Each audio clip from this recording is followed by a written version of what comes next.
Hello friend, नमस्ते, प्रणाम। मैं घूंघट वाली अपने चैनल में आप सभी का स्वागत करती हूँ। और आज मैं सुनाने जा रही हूँ एक अच्छी सी चुटकुला नाच गीत। ऐसी मिजाजी ताल गगरिया डूबत नाई न हो। ऐसी मिजाजी ताल गगरिया डूबत नाई न हो।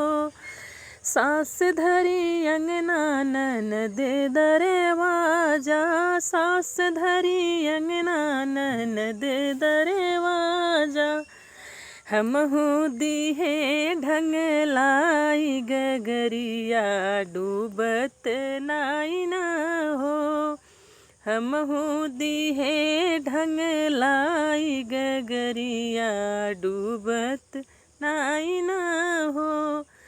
सास चली नैहर ननद ससुरे के, सास चली नैहर ननद ससुरे के।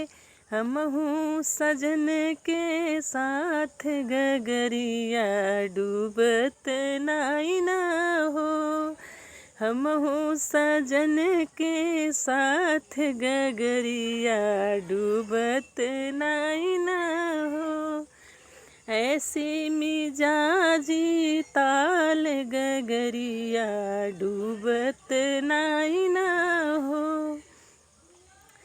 सास चली रोवत ननद चली सुसुकत, सास चली रोवत ननद चली सुसुकत। हमहू दिहे मुस्काई गगरिया डूबत नाई न हो। हमहू दिहे मुस्काई गगरिया डूबत नाई न हो। ऐसी मिजाजी ताल गगरिया डूबत नाई न हो। तो दोस्तों, ये था मेरा छोटा सा नाच गीत। कैसी लगी आप सबको कमेंट में ज़रूर बताना। तब तक के लिए बाय बाय। फिर मिलूंगी कोई अगली गीत के साथ नेक्स्ट वीडियो में। राधे राधे।